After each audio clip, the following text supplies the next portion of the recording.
Hi, my name is Bob Wheeler, and welcome to the Berean Observer, where we search the scriptures daily to see whether or not these things are true.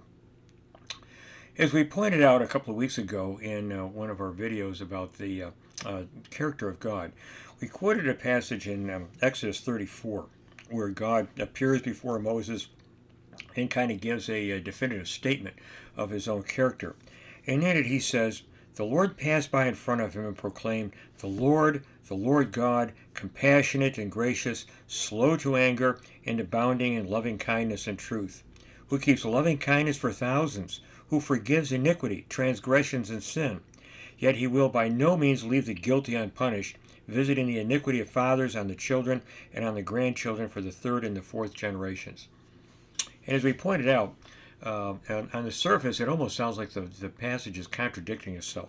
So, for example, it begins verse 7 by saying that God forgives iniquity, transgression, and sin. And then in the very next breath, it says, "Yet he will by no means leave the guilty unpunished, visiting the iniquity of the fathers on the children and on the grandchildren to the third and the fourth generations." And of course, I think part of the resolution of that, the solution to that problem, would be to point out that what's implied there is if the person comes to God and repents of his sin and asks for forgiveness, that God would do it.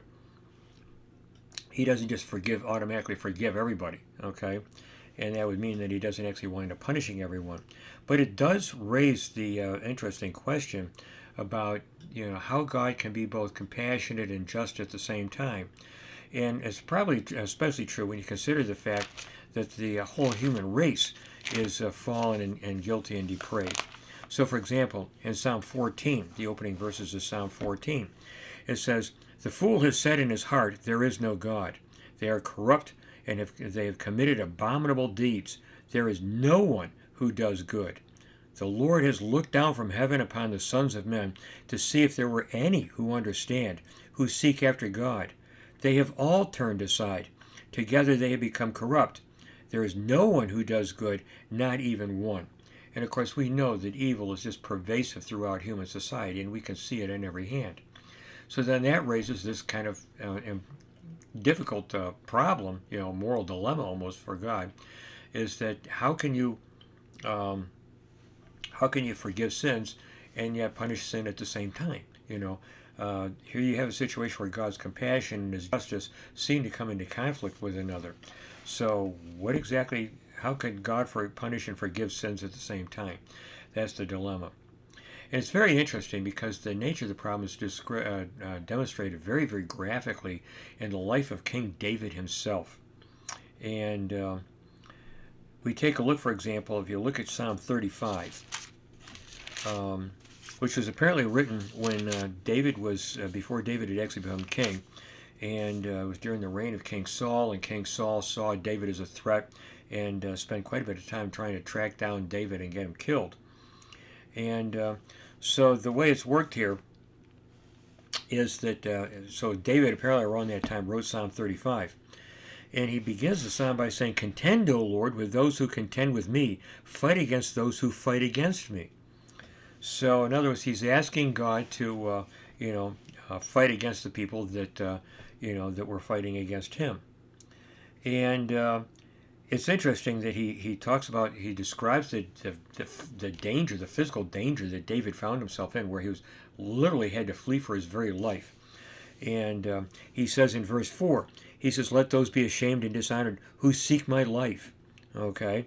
And he goes on to say that they devise evil against him. Okay? And let those be turned back and humiliated who devise evil against me. And so then, and he points out in particular that his enemies were attacking him unjustly. It wasn't as though David had done something wrong that would have rightly offended King Saul or his people, but rather he says in verses 13 to 14, he says, "But as for me, when they were sick, my clothing was sackcloth. I humbled my soul with fasting, and my prayer kept returning to my bosom. I went out as though it were my friend or brother. I bowed down mourning as one who sorrows for a mother." And so the idea then was that David had personally been very, very kind to some of these people who were in David and Saul's court that he knew personally. And yet it says that he goes on to say that his enemies repaid him evil for good. So it says in verse 11, malicious witnesses rise up. They ask me of things I do not know. They repay me evil for good, to the bereavement of my soul. And then he goes on later on in the psalm in verses 20 and 21. For they do not speak peace, but they devise deceitful words against those who are quiet in the land. They opened their mouth wide against me. They said, aha, aha, our eyes have seen it. And so basically what this does then is it raises the question of justice.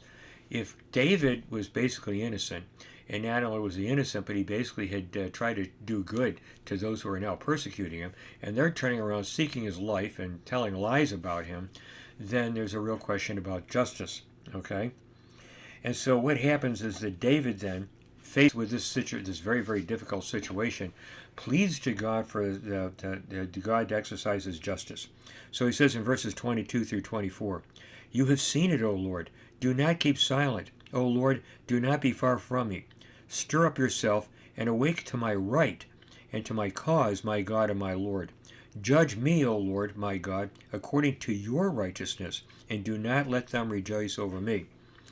So when he talks about, in verse 23 about his right, he's basically talking about, he's using a Hebrew word there, mishpat. And the idea there is basically his, in this case, it would be like his legal cause, his legal case that he has against his enemies. And he's asking God to step in as the judge and to judge him and to act accordingly.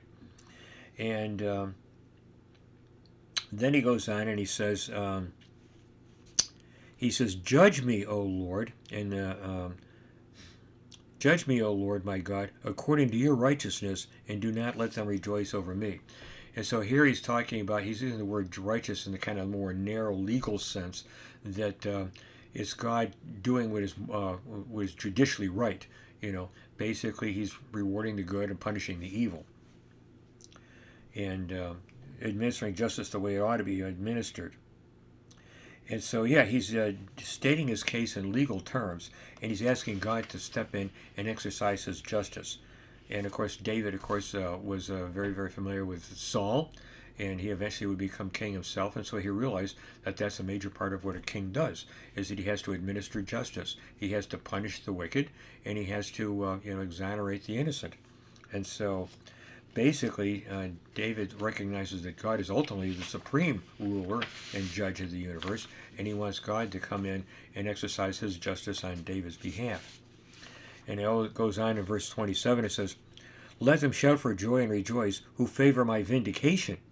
So it's not just simply a matter of God physically delivering David from the peril that he's in, but he wants to be vindicated. He wants it to be very, very clear that David was innocent. David did not deserve the kind of punishment that he was getting from his enemies, and so on. And he also pointed out that this would result in God being praised. And my tongue shall declare your righteousness and your praise all the day long. And so there you have a situation where he's looking to the fact that God is just. And if God is just, then he sees all of this horrible things going on, people threatening David's very life. Then he expects God to step in, exercise his justice, and to stop what's going on and to punish the wicked, to give them what they deserve. But then, unfortunately, it turns out that David himself wound up finding himself in serious sin.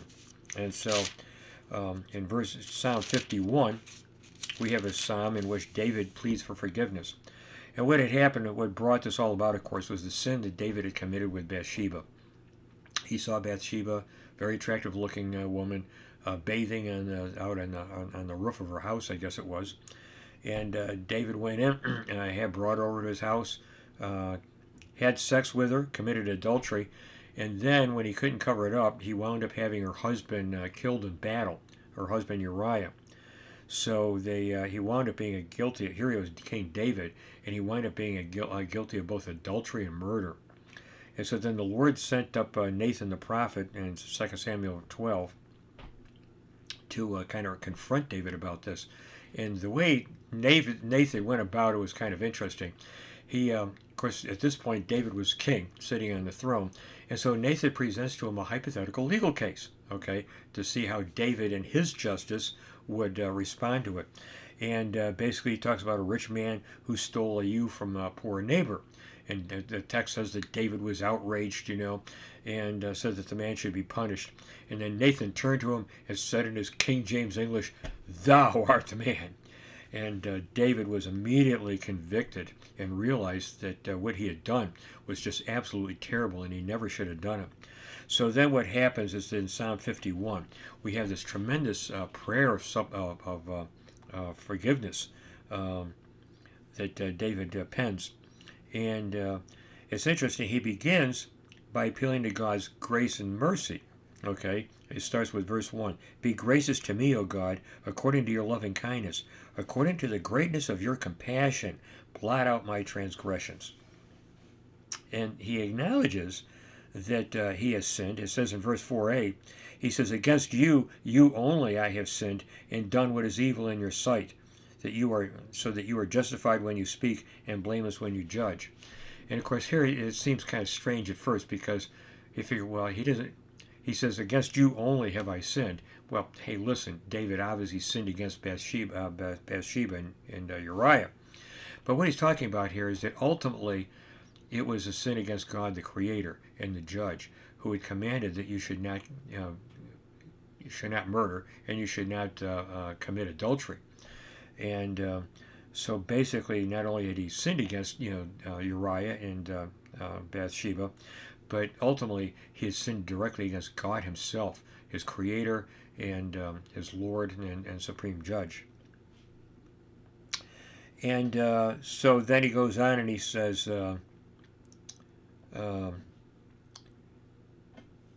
he goes on to point out that David was a hopelessly guilty sinner.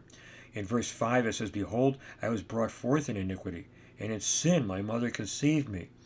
And then he points out that in verse 6, that what God really desires is truth in the inmost being, and in the hidden part you will make me know wisdom.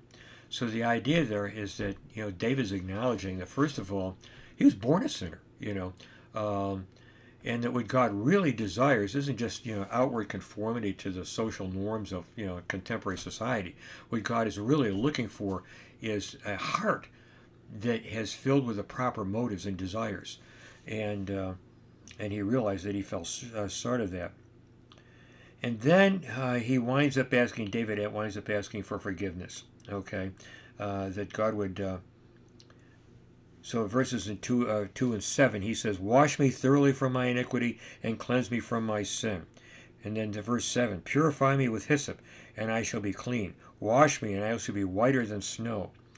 And here, of course, he's borrowing the language from the Old Testament ceremonial law, where symbolically everything that would come into contact with God had to be ceremoniously washed, to kind of symbolize the fact that God cannot come into contact with any kind of moral impurity at all, as we've already seen. And then he says in verse 14, David says, deliver me from blood guiltiness, O God, the God of my salvation. Now, it's interesting that in this psalm, that David doesn't pretend that he's innocent. He frankly acknowledges that he actually had committed an absolutely horrible crime, an absolutely horrible sin. But, interestingly, he pleads with God not to exercise justice. So then that raises the question, how can God be just and compassionate at the same time? How can He punish sin and forgive it? And you have to keep in mind that both of these things are part of God's character. That on the one hand, He's a just God. He hates sin. He hates evil and wrongdoing. And He's justly angry at human beings because of the things that they do. And at the same time, He's a God of compassion. And He sees these human creatures that He made in His own image and have feelings and emotions and so on. And yet they fall into the state of sin and degradation, and they wind up hurting themselves and each other in the process and bringing all kinds of ruin upon themselves. And so you have these two different moral attributes of God that almost kind of come into conflict with each other. Part of him wants to forgive, and part of him does not want to forgive. Part of him wants to forgive, and part of him wants to punish. So on the surface here, David appears to be a hypocrite. If there's somebody else attacking him, he wants God to exercise His justice and to come in and punish His enemies. But then when it turns out that he himself has sinned and committed a horrible, horrible crime, then he wants God's mercy and forgiveness. So that does raise that deeper question of divine compassion and justice. How can God be merciful and just at the same time? How can he punish sin and forgive it at the same time? And when you take and keep in mind, we're not just talking about isolated incidents that took place in history. We're talking about the condition of the entire human race. And so then the question is, when God looks down on the human race and he sees what's going on down here, what exactly is God supposed to do about it? Well, the issue does not get fully resolved until the death of Christ, which we will try to address the day before Good Friday. So stay tuned, and we'll see you then. Bye.